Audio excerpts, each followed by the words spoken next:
Hello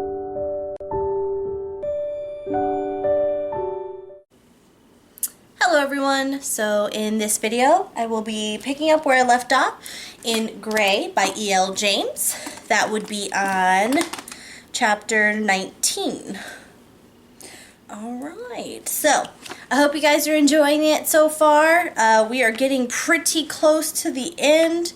We've only got about that much left, so it'll, they do have to sort of kind of continue being one chapter since they're so long. Until we get to chapter 21, and then when we get to chapter 21, I'll probably try to finish the book in that sitting. So it may be a little longer because that would still be quite a bit, but we'll see. Alright, so without further ado, I will go ahead and read the next chapter, chapter 19. I can't sleep. It's after 2 and I've been staring at the ceiling for an hour. Tonight, it's not my sleeping nightmares that are keeping me awake. It's a waking one. Layla Williams. The smoke detector on my ceiling is winking at me. It's flashing green light mocking me. Hell. I close my eyes and let my thoughts run free. Why was Layla suicidal? What possessed her? Her desperate unhappiness resonates with a younger, miserable me. I'm trying to quash my memories, but the anger and desolation of my solitary teen years resurfaces and it won't go away. It reminds me of my pain and of how I lashed out at everyone during my youth. Suicide crossed my mind, often, but I always held back. I resisted for Grace. I knew she'd be devastated. I knew she would blame herself if I took my life. And she'd done so much for me. How could I hurt her like that? And after I met Elena, everything changed. Rising from the bed, I pushed these disquieting thoughts to the back of my mind. I need the piano. I need Anna. If she'd signed the contract and everything had gone according to plan, she would be with me, upstairs, asleep. I could wake her and lose myself in her. Or, under our new arrangement, she would be beside me and I could fuck her and then watch her sleep. What would she make of Layla? As I sit down on the piano bench, I know that Anna will never meet Layla, which is a good thing. I know how she feels about Elena. Lord knows how she'd feel about an ex, a wayward ex. This is what I can't reconcile. Layla was happy, mischievous, and bright when I knew her. She was an excellent submissive. I thought she'd settled down and was happily married. Her emails never indicated that anything was awry. What went wrong? I start to play, and my troubled thoughts recede until it's just the music and me. Layla is servicing my cock with her mouth, her skilled mouth. Her hands are tied behind her back, her hair braided. She's on her knees, eyes cast down, modest, alluring, not seeing me. And suddenly, she's Anna. Anna on her knees before me, naked, beautiful, my cock in her mouth. But Anna's eyes are on mine. Her blazing blue eyes see everything, see me, my soul. She sees the darkness and the monster beneath. Her eyes widen in horror, and suddenly she disappears. Shit! I wake with a start, and a painful erection that wanes as soon as I recall Anna's wounded look in my dream. What the hell? I rarely have erotic dreams. Why now? I check my alarm. I've beaten it by a few minutes. The morning sunlight is creeping between the buildings as I rise. Already I'm restless, no doubt as a result of my disturbing dream, so I decide to go for a run to burn off some energy. There are no new emails, no messages, no updates on Layla. The apartment is quiet as I leave. There's no sign of Gail yet. I hope she's recovered from yesterday's ordeal. I open the glass doors in the lobby, step outside into a balmy, sunny morning, and carefully scan the street. As I start my run, I check down the alleys and in the doorways I pass and behind the parked cars to see if Layla is there. Where are you, Layla Williams? I turn the volume up on the Foo Fighters and my feet pound the sidewalk. Olivia is exceptionally irritating today. She spilled my coffee, dropped an important call, and keeps mooning at me with her big brown eyes. Get Ross back on the line, I bark at her. Better still, get her up here. I shut my office door and go back to my desk. I must try not to take my temper out on my staff. Welch has no news, except that Layla's parents think their daughter is still in Portland with her husband. There's a knock on my door. Come in. I hope to God it's not Olivia. Ross pokes her head around. You wanted to see me? Yes, sure, come in. Where are we with the Woods? Ross exits just before 10. All is on track. Woods has decided to accept the deal, and the aide for Darfur will soon be on the road to Munich in preparation for the airlift. There's no news yet from Savannah about their offer. I check my inbox and find a welcome email from Anna. From Anastasia Steele. Subject, Homeward Bound. Date, June 3rd, 2011, 12:53 p.m. or 12:53 noon. Whatever. Bleh. To Christian Grey. Dear Mr. Gray, I am once again ensconced in first class, for which I thank you. I am counting the minutes until I see you this evening and perhaps torturing the truth out of you about my nocturnal admissions. Your Anna, X. Torturing me? Oh, Miss Steele, I think it will be the other way around. As I have a great deal to do, I keep my reply short. From Christian Grey. Subject, Homeward Bound. Date, June 3rd, 2011, 9:58. To Anastasia Steele. A.M., 9:58 a.m. Anastasia, I look forward to seeing you. Christian Grey, CEO, Gray Enterprises Holdings, Inc. But Anna is not satisfied. From Anastasia Steele. Subject, Homeward Bound. Date, June 3rd, 2011, 1:01 p.m. To Christian Grey. Dearest Mr. Gray, I hope everything is okay. Read the situation. The tone of your email is worrying. Anna, X. At least I still earned a kiss. Surely she should be airborne by now. From Christian Grey. Subject, Homeward Bound. Date, June 3rd, 2011, 10:04 a.m. To Anastasia Steele. Anastasia, the situation could be better. Have you taken off yet? If so, you should not be emailing. You are putting yourself at risk, in direct contravention of the rule regarding your personal safety. I meant what I said about punishments. Christian Grey, CEO, Gray Enterprises Holdings, Inc. I'm about to call Welch for an update, but there's a ping. Anna again. From Anastasia Steele. Subject, Overreaction. Date, June 3rd, 2011, 1:06 p.m. To Christian Grey. Dear Mr. Grumpy, the aircraft doors are still open. We are delayed, but only by 10 minutes. My welfare and that of the passengers around me is vouchsafed. You may stow your twitchy palm for now, Miss Steele. A reluctant smile tugs at my lips. Mr. Grumpy, eh? And no kiss. Oh dear. From Christian Grey. Subject, Apologies. Twitchy palm stowed. Date, June 3rd, 2011, 10:08 a.m. To Anastasia Steele. I miss you and your smart mouth, Miss Steele. I want you safely home. Christian Grey, CEO, Gray Enterprises Holdings, Inc. From Anastasia Steele. Subject, Apology accepted. Date, June 3rd, 2011, 1:10 p.m. To Christian Grey. They are shutting the doors. You won't hear another peep from me, especially given your deafness. Laters, Anna, X. My kiss is back. Well, that's a relief. Grudgingly, I drag myself away from the computer screen and pick up my phone to call Welch. At 1:00, I decline Andrea's offer of lunch at my desk. I need to get out. The walls of my office are closing in on me, and I think it's because there's been no news about Layla. I'm worried about her. Hell, she came to see me. She decided to use my home as her stage. How could I not take this personally? Why didn't she email me or phone? If she was in trouble, I could have helped. I would have helped. I've done it before. I need some fresh air. I march past Olivia and Andrea, who both look busy, though I catch Andrea's puzzled look as I step into the elevator. Outside, it's a bright, bustling afternoon. I take a deep breath and detect the soothing tang of salt water from the sound. Perhaps I should take the rest of the day off, but I can't. I have a meeting with the mayor this afternoon. It's irritating. I'm seeing him tomorrow at the Chamber of Commerce Gala. The gala!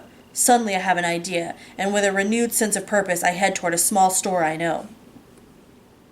After my meeting at the mayor's office, I walk the 10 or so blocks back to Escala. Taylor has gone to collect Anna from the airport. Gail is in the kitchen when I enter the living room.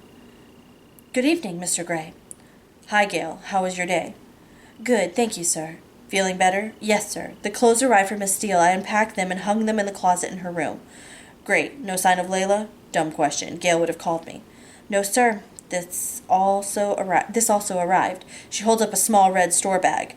Good. I take the bag from her, ignoring the delighted twinkle in her eye. How many for supper this evening? 2, thanks. And Gail? Sir? Can you put the satin sheets on the playroom bed? I really hope to get Anna in there at some point over the weekend. Yes, Mr. Gray, she says, her tone a little surprised. She turns back to whatever she's conjuring in the kitchen, leaving me a little baffled by her behavior. Maybe Gail doesn't approve, but it's what I want from Anna. In my study, I take the Cartier box from its bag. It's a present for Anna, which I'll give to her tomorrow in time for the gala. A pair of earrings, simple, elegant, beautiful, just like her. I smile. Even in her chucks and jeans, she has a certain Jameen charm. Jameen charm? Jameen? Yeah, whatever.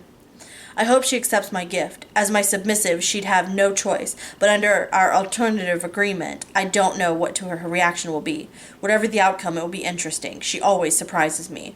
As I put the box in my desk drawer, a ping on my computer distracts me. Barney's latest tablet designs are in my inbox, and I'm eager to see them.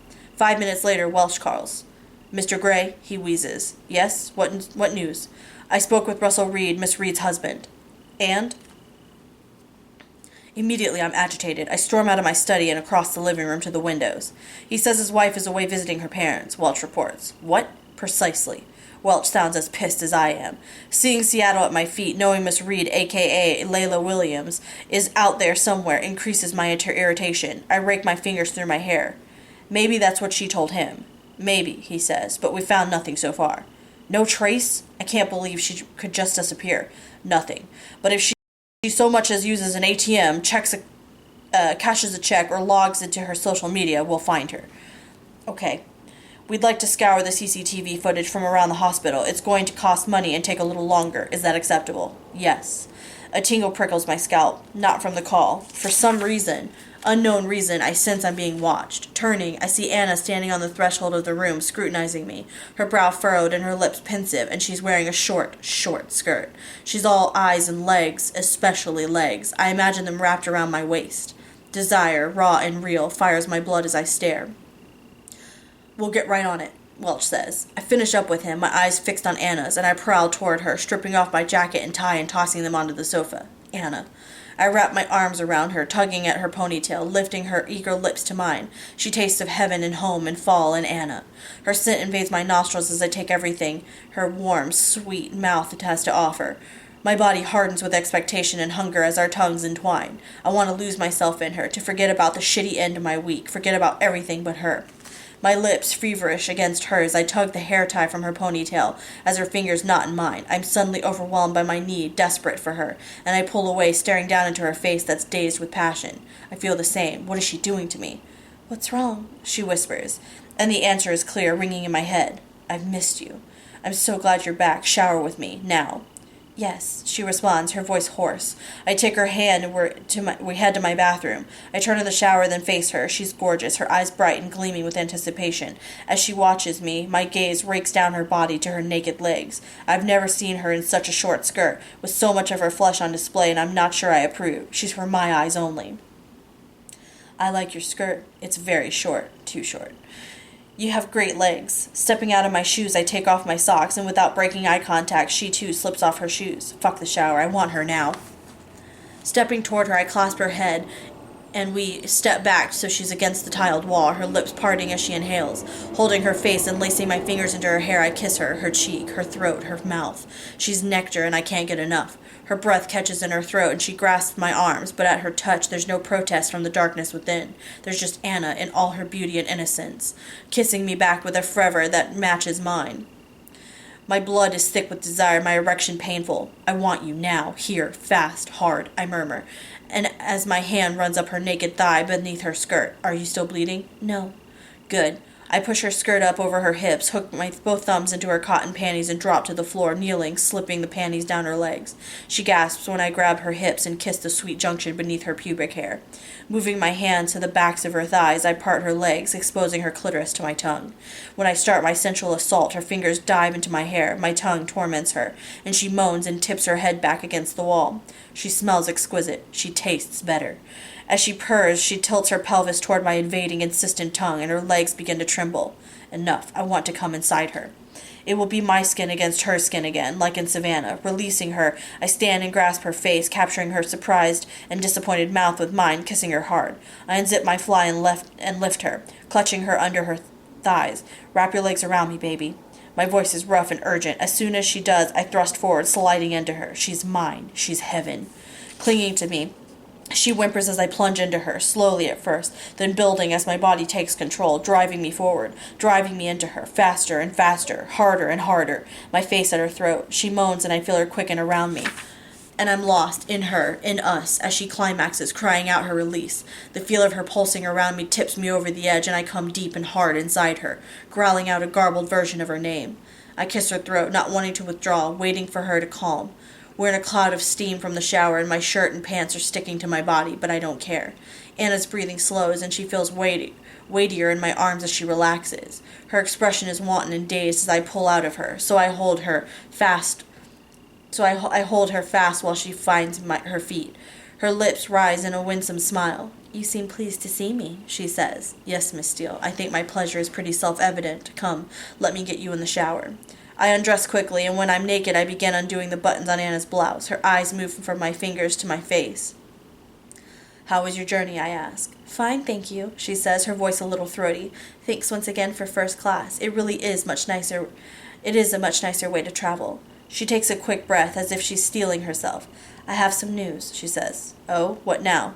I remove her blouse and deposit on top of my clothes. "I have a job." She sounds reticent. Why? Did she think I'd be angry? Of course she's found a job. Pride swells in my chest. "Congratulations, Miss Steele. Now, will you tell me where?" I ask with a smile. "You don't know?" "Why would I know?" "With your stalking capabilities, I thought you might have—" She stops to study my face. "Anastasia, I wouldn't dream of interfering in your career unless you asked me to, of course." "So you have no idea which company?" "No. I know there are 4 publishing companies in Seattle, so I'm assuming it's one of them." "SIP," she announces. "Oh, the small one. Good. Well done. It's the company that Ross identified as ripe for takeover. This will be easy." I kiss Anna's forehead. "Clever girl. When do you start?" "Monday." "That's soon, eh?" "I'd better take advantage of you while I still can. Turn around." She obeys immediately. I remove her bra and skirt, and then cup her behind and kiss her shoulder. Leaning against her, I nuzzle her hair. Her scent lingers in my nostrils, soothing, familiar, and uniquely Anna. The feel of her body against mine is both calming and enticing. She really is the whole package. "You intoxicate me, Miss Steele, and you calm me. Such a heady combination." Grateful that she's here, I kiss her hair, then take her hand and pull her into the hot shower. "Ow!" She squeaks and closes her eyes, flinching under the steamy cascade. "It's only a little hot water." I grin down at her, opening one eye. She lifts her chin and slowly surrenders to the heat. "Turn around," I order. "I want to wash you." She complies, and I squeeze some shower gel on my hand, work up a lather, and begin to massage her shoulders. "I have something else to tell you," she says, her shoulders tensing. "Oh, yes?" I keep my voice mild. Why is she tense? My hands glide over her chest to her beautiful breasts. "My friend Jose's photography show is open Thursday in Portland." "Yes, what about it?" The photographer again. "I said I would go. Do you want to come with me?" The words come in a rush, as if she's anxious to get them out. "An invitation?" I'm stunned. I only get invitations from my family, from work, and from Elena. "What time?" "The opening is at 7:30. This will count as more, surely. I kiss her ear and whisper, "Okay." Her shoulders soften as she leans against me. She seems relieved, and I'm not sure whether to be amused or annoyed. Am I really that unapproachable? "Were you nervous about asking me?" "Yes. How can you tell?" "Anastasia, your whole body just relaxed." I mask my irritation. "Well, you just seem to be, on the jealous side." "Yes, I'm jealous. The thought of Anna with anyone else is unsettling. Very unsettling. Yes, I am. And you do well to remember that. But thank you for asking. We'll take Charlie Tango." She flashes me a quick grin as my hands slide down her body, the body she's given to me and to no one else. "Can I wash you?" she asks, diverting me. I don't think so. I kiss her neck as I rinse her back. "Will you ever let me touch you?" Her voice is a gentle entreaty, but it doesn't stop the darkness that's swirling suddenly from nowhere and tightening around my throat. No. I will it away, cupping and concentrating on Anna's ass, her fucking glorious behind. My body responds on a primal level, at war with the darkness. I need her. I need her to chase away my fear. "Put your hands on the wall, Anastasia. I'm going to take you again," I whisper, and with a startled glance at me, she splays her hands on the tiles. I grab her hips, pulling her back from the wall. "Hold fast, Anastasia," I warn, as the water streams over her back. She bends her head and braces herself as my hands sweep through her pubic hair. She squirms, her behind brushing my arousal. Fuck. And like that, my residual fear melts away. "Do you want this?" I ask as my fingers tease her. In answer, she wiggles her butt against my erection, making me smile. "Tell me," I demand, my voice strained. "Yes." Her agreement slices through the pouring water, keeping the darkness at bay. Oh, baby. She's still wet from earlier, from me, from her, I don't know. In the moment I give a silent word of thanks to Dr. Green, no more condoms. I ease into Anna and slowly, deliberately make her mine again. I wrap her in a bathrobe and kiss her soundly. "Dry your hair." I order, finding her a hairdryer I never use. Are you hungry? Famished, she admits, and I don't know if she means it or if she's merely said it merely to please me, but pleased I am. Great, me too. I'll check where Miss Jones is with dinner. You have 10 minutes. Don't get dressed. I kiss her once more and pad out to the kitchen. Gail is washing something at the sink. She looks up as I peer over her shoulder. Clams, Mr. Gray, she says. Delicious. Pasta alle vongole? One of my favorites. 10 minutes, I ask. 12, she says. Great. She gives me a look as I head into my study. I ignore it. She's seen me in less than my bathrobe before. What the hell is her problem? I check through some emails on my phone to see if there's any news about Layla. Nothing. But since Anna's arrival, I don't feel as hopeless as I did earlier. Anna enters the kitchen at the same time that I do, lured, no doubt, by the tantalizing smell of our dinner. When she sees Miss Jones, she clutches the neck of her bathrobe.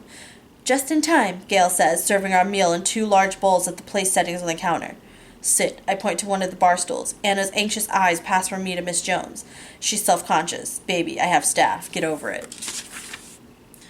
Wine, I offer to distract her. Please, she says, sounding reserved as she takes her seat. I open a bottle of Sancre and pour 2 small glasses. There's cheese in the fridge if you'd like, sir. Oh, there's cheese in the fridge if you'd like, sir, Gail says. I nod and she exits the room, much to Anna's relief. I take my seat. Cheers. I raise my glass. Cheers, Anna replies, and the crystal glasses sing as we clink. She takes a bite of her food and makes an appreciative noise in the back of her throat. Perhaps she is famished. Are you going to tell me? She asks. Tell you what? Miss Jones has outdone herself. The pasta tastes delicious. What I said in my sleep. I shake my head. Eat up. You know I like watching you eat. She pouts with mock exasperation. You are so pervy, she exclaims under her breath. Oh, baby, you have no idea. And a thought springs to mind. Maybe we should explore something new in the playroom tonight. Something fun. Tell me about this friend of yours. Blech. Tell me about this friend of yours, I ask. My friend? The photographer. I keep my voice light, but she regards me with a fleeting frown. Well, we met the first day of college. He's an engineering major, but his passion is photography. And that's it. Her evasive answers are irritating. Nothing else? She tosses her hair over her shoulder. We've become good friends. It turns out my dad and Jose's dad served together in the military before I was born. They've gotten back in touch, and now they're best buds. Oh, your dad and his dad? Yeah, she twirls more pasta around her fork. I see. This tastes delicious. She gives me a contented smile, and her robe gapes a little, revealing the swell of her breast. The sight stirs my cock. How are you feeling? I ask. Fine, she says. Up for more? More? More wine? More sex in the playroom? A small glass, please. I pour her a little more Sancre. I don't want either of us to drink too much if we're going to play. How's the, situation that brought you to Seattle, Layla? Shit. This I do not want to discuss. Out of hand, but nothing for you to worry about, Anastasia. I have plans for you this evening. I want to see if we can play this so-called arrangement of ours both ways. Oh? Yes, I want you ready and waiting in my playroom in 15 minutes. I stand up, watching her closely to gauge her reaction. She takes a quick sip of her wine, her pupils widening. You can get ready in your room. Incidentally, the walk-in closet is now full of clothes for you. I don't want any arguments about them. Her mouth sets in a surprised O, and I give her a stern look, daring her to argue with me. Remarkably, she says nothing, and I head off to my study to send a quick email to Ross telling her I want to start the process to acquire SIP as soon as possible. I scan a couple of work emails, but see nothing in my inbox about Miss Reed. I put thoughts of Layla out of my mind. She's preoccupied me for the last 24 hours. Tonight I'm going to focus on Anna and have some fun. When I return to the kitchen, Anna's disappeared. I presume she's getting ready down upstairs. In my closet, I remove my robe and slip on my favorite jeans. As I do, images of Anna in my bathroom come to mind. Her flawless back, then her hands pressed against the tiles while I fucked her. Boy, this girl has stamina. Let's see how much. With a sense of exhilaration, I collect my iPod from the living room and bolt upstairs to the playroom. When I find Anna kneeling as she should be at the entrance, facing the room, eyes down, legs parted, and wearing only her panties, my first feeling is one of relief. She's still here. She's game. My second is pride. She has followed my instructions to the letter. My smile is hard to hide. Miss Steele does not back down from a challenge. Closing the door behind me, I note that her bathrobe has been hung up on the peg. I walk past her barefoot, and deposit my iPod on the chest. I've decided that I'm going to deprive her of all her senses but touch, and see how she fares with that. The bed has been made up with satin sheets, and the leather shackles are in place. At the chest I take out a hair tie, a blindfold, a fur glove, earbuds, and the handy transmitter that Barney designed for my iPod. I lay out the items in a neat row, plugging the transmitter into the top of the iPod, letting Anna wait. Anticipation is half the build-up to a scene. Once I'm satisfied, I go and stand over her. Anna's head is bowed, the ambient light burnishing her hair. She looks modest and beautiful, the epitome of a submissive. You look lovely. I cup her face and tilt her head up until blue eyes meet gray. You are one beautiful woman, Anastasia, and you are all mine, I whisper. Stand up. She's a little stiff as she gets to her feet. Look at me, I order, and when I look into her eyes I know I could drown in her serious, rapt expression. I've got her full attention. We don't have a signed contract, Anastasia, but we've discussed limits, and I want to reiterate, we have safe words, okay? She blinks a couple of times, but remains mute. What are they? I demand. She hesitates. Oh, this will never do. What are the safe words, Anastasia? Yellow and red. Remember those. She raises an eyebrow in obvious scorn, and is about to say something. Oh no, not in my playroom. Don't start with your smart mouth in here, Miss Steele, or I will fuck it with you on your knees. Do you understand? As pleasing as that thought is, her obedience is what I want right now. She swallows her charge in. Well? Yes, sir, she says quickly. Good girl. My intention is not that you should use the safe word because you're in pain. What I intend to do to you will be very intense. It will be intense, very intense, and you have to guide me. Do you understand? Her face remains impassive, giving nothing away. This is about touch, Anastasia. You will not be able to see me or hear me, but you'll be able to feel me. Ignoring her confounded look, I turn to the audio player above the chest and switch it to auxiliary mode. I just have to choose a song, and in that moment I recall our conversation in the car after she'd slept in my bed at the Heathman. Let's see if she likes some Tudor choral music. I'm going to tie you to that bed, Anastasia, but I'm going to blindfold you first, and I show her the iPod. You will not be able to hear me. All you will hear is the music I'm going to play for you. I think it's a surprise. I think it's surprise I see registering on her face, but I'm not sure. Come, I lead her to the foot of the bed. Stand here. Leaning down, I breathe in her sweet scent and whisper in her ear. Wait here. Keep your eyes on the bed. Picture yourself lying there, bound and totally at my mercy. She sucks in her breath. Yes, baby. Think about it. I resist the temptation to plant a soft kiss on her shoulder. I need to braid her hair first and fetch a flogger. From the top of the chest I grab the hair tie, and from the rack I select my favorite flogger, which I stuff into the back pocket of my jeans.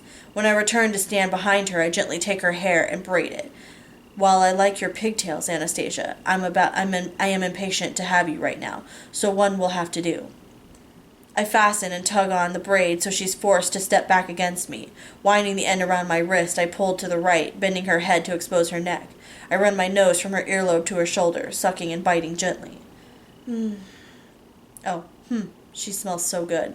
She shivers and hums deep in her throat. Hush now, I caution, and taking the flogger from my pocket, I reach around her, my arms brushing hers, and show it to her. I hear her catch her breath and see her fingers twitch. Touch it, I whisper, knowing that's what she wants. She raises her hand, pauses, then runs her fingers through the soft suede tails. It's arousing.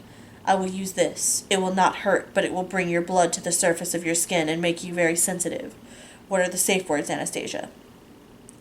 Yellow and red, sir, she murmurs, transfixed by the flogger. Good girl.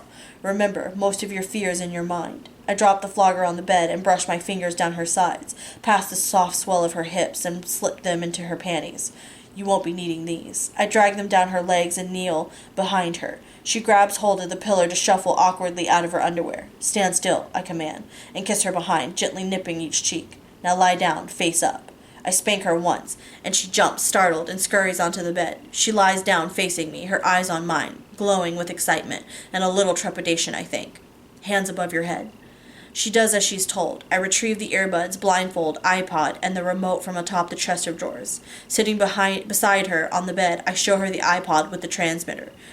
Her look darts from my face to the devices and back again.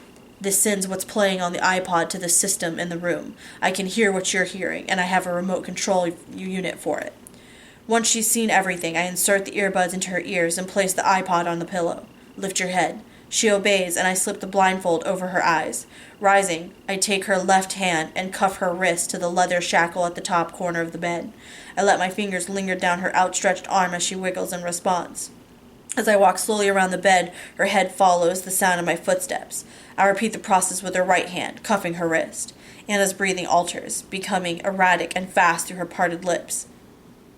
A flush creeps up her chest, and she squirms and lifts her hips in anticipation. Good. At the bottom of the bed, I grab both her ankles. Lift your head again, I order. She does so immediately, and I drag her down the bed so that her arms are fully extended. She lets out a quiet moan and lifts her hips once more. I cuff each of her ankles to the corresponding corner of the bed so that she's spread-eagled before me, and I take a step back to admire the view. Fuck. Has she ever looked this hot? She's totally and willingly at my mercy. The knowledge is intoxicating, and I stand for a moment to marvel at her generosity and courage. I drag myself away from the spellbinding sight and from the chest of drawers collect the rabbit fur glove. Before I put it on, I press play on the remote. There's a brief hiss, and then the 40-part motet begins, the singer's angelic voice ringing through the playroom and over the delectable Miss Steele. She stills as she listens, and I walk around the bed, drinking her in. Reaching out, I caress her neck with the glove. She inhales sharply and pulls at her shackles, but she doesn't cry out or tell me to stop. Slowly, I run my gloved hand down her throat, over her sternum, then over her breasts, enjoying her restrained squirm. Circling her breasts, I gently tug on each of her nipples, and her moan of appreciation encourages me to head south. At a leisurely, deliberate pace, I explore her body, her belly, her hips, the apex of her thighs, and down each leg. The music swells, more voices joining the choir in perfect counterpoint to my moving hand. I watch her mouth to determine how she's feeling. Now she gapes in pleasure. Now she bites her lip. When I run my hand over her sex, she clenches her behind, pushing herself into my hand. Though I normally like her to keep still, the movement pleases me. Miss Steele is enjoying this. She's greedy. When I brush her breasts again, her nipples harden in the wake of the glove. Yes. Now that her skin is sensitized, I remove the glove and pick up the flogger. With great care, I trail the beaded ends over her skin, following the same pattern over her chest, her breasts, her belly, through her pubic hair, and down her legs. As more choristers lead their voices, lend their voices to the motet, I lift the handle of the flogger and flick the tresses across her belly. She cries out, I think in surprise, but she doesn't safe word. I give her a moment to absorb the sensation, then do it again, a little harder this time. She pulls at her shackles and calls out once more, a garbled cry, but it's not the safe word. I lash the flogger over her breasts, and she tilts her head back and lets out a soundless cry, her mouth slack, as she writhes on the red satin. Still no safe word. Anna is embracing her inner freak. I feel giddy with delight as I rain the tails up and down her body, watching her skin warm under their bite. When the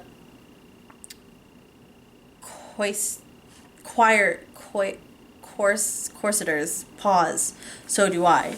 Christ, she looks stunning.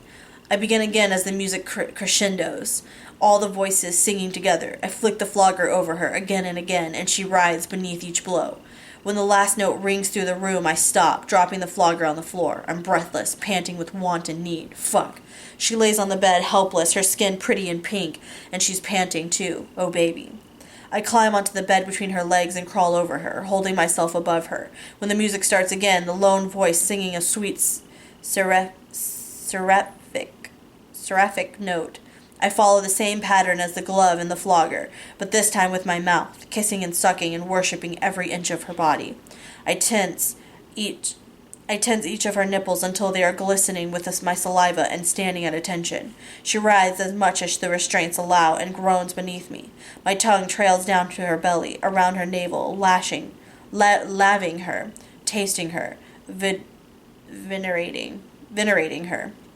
Moving down through her pubic hair to her sweet, exposed clitoris that's begging for the touch of my tongue. Around and around I swirl, drinking in her scent, drinking in her reaction until I feel her tremble beneath me. Oh no, not yet, Anna, not yet. I stop and she huffs her voiceless disappointment. I kneel up between her legs and pull open my fly, freeing my erection. Then leaning over, I gently undo the left shackle around her ankle. She curls her leg around me in a long-limbed caress while I release her other ankle. Once she's free, I massage and knead the life back into her legs, from her calves up to her thighs. She wiggles beneath me, raising her hips in perfect rhythm to the talus motet, as my thumbs work their way up into her inner thighs, which are dewy from her arousal. I stifle a growl and grasp her hips, lifting her from the bed, and in one swift, rough move I bury myself inside her. Fuck. She's slick and hot and wet, and her body pulses around me on the edge. No, too soon. Way too soon. I stop, holding myself still over her and in her, while sweat beads on my brow. Please, she calls out, and I tighten my hold on her as I quell the urge to move and lose myself in her. Closing my eyes so I can't see her laid out beneath me in all her wonder, I concentrate on the music, and once I'm in control again, slowly I start to move. As the intensity of the choral piece builds, I slowly increase my pace, matching the power and rhythm of the music, cherishing every tight inch inside her. She fists her hands and tilts her head back and moans. Yes, please, she pleads beneath gritted teeth. I hear you, baby. Laying her back down on the bed, I stretch out over her, supporting my weight on my elbows, and I follow the rhythm, thrusting into her and losing myself in her and the music. Sweet, brave Anna. Sweat glides down my back. Come on, baby, please. And finally she explodes around me, shouting out her release and pushing me into an intense, draining climax where I lose all sense of self.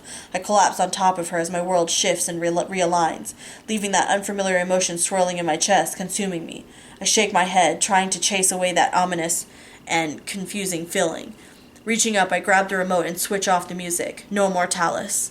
The music definitely contributed to what was almost a religious experience. I frown, attempting but failing to get a handle on my feelings. I slide out of Anna and stretch to release her from each cuff. She sighs as she flexes her fingers, and gently I remove the blindfold and the earbuds. Big blue eyes blink up at me. Hi. Hi, I whisper. Hi yourself, she says, playful and bashful. Her response is delightful, and leaning down, I plant a tender kiss on her lips. Well done, you. My voice is filled with pride. She did it. She took it. She took it all. Turn over. Her eyes widen in alarm. I'm just going to rub your shoulders. Oh, okay. She rolls over and flops down on the bed with her eyes closed. I sit astride her and massage her shoulders. A pleasurable rumble resonates deep in her throat. What was that music? She asks. It's called Spinen Allium, a 40-part motet by Thomas Tallis. It was overwhelming. I've always wanted to fuck to it. Not another first, Mr. Gray. I grin. Indeed, Miss Steele. Well, it's the first time I've fucked to it, too, she says, her voice betraying her fatigue. You and I were giving each other many firsts. What did I say to you in my sleep, sir? Not this again. Put her out of her misery, Gray. You said lots of things, Anastasia. You talked about cages and strawberries, that you wanted more, and that you missed me. Is that all? She sounds relieved. Why would she be relieved? I stretch out beside her so I can see her face. What did you think you'd said? She opens her eyes for a brief moment and shuts them again quickly. That I thought you were ugly, conceited, and that you were hopeless in bed. One blue eye peeks open and watches me warily. Oh, she's lying. Well, naturally, I am all those things, and now you've got me really intrigued. What are you hiding from me, Miss Steele? I'm not hiding anything. Anastasia, you're a hopeless liar. I thought you were going to make me giggle after sex. This isn't doing it for me. Her answer is unexpected, and I give her a reluctant smile. I can't tell jokes, I confess. Mr. Gray, something you can't do? She rewards me with a broad, infectious grin. No, hopeless joke teller, I say as if it's a badge of honor. She giggles. I'm a hopeless joke teller, too. That is such a lovely sound, I whisper and kiss her, but I still want to know why she's relieved.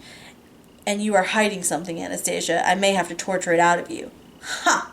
The space between us is filled with her laughter. I think you've done enough torturing. Her response wipes the smile off my face, and her expression softens immediately. Maybe I'll let you torture me like that again, she says coyly. Relief sweeps through me. I'd like that very much, Miss Steele. We aim to please, Mr. Gray. You're okay? I ask, humbled and anxious at once. More than okay. She gives me her timid smile. You're amazing. I kiss her forehead, then climb off the bed as that ominous feeling ripples through me once more. Shaking it off, I button my fly and hold out my hand to help her off the bed. When she's standing, I pull her into my arms and kiss her, savoring her taste. Bed, I mutter, and lead her to the door. There, I wrap her in the bathrobe she's left hanging on the peg, and before she can protest, I pick her up and carry her downstairs to my bedroom. I'm so tired, she mumbles once she's in my bed. Sleep now, I whisper, and wrap her in my arms. I close my eyes, fighting the disquieting sensation that surges and fills my chest once more. It's like homesickness and a homecoming rolled into one, and it's terrifying. All right, that was it for chapter 19. I hope you enjoyed it. I know I did. I mean, a flogger? Okay, that's new for this book and stuff. Like, awesome. So anyway, that's it for now. Until next time, let me know in the comments below what you think. Okay, that's it for now. Bye.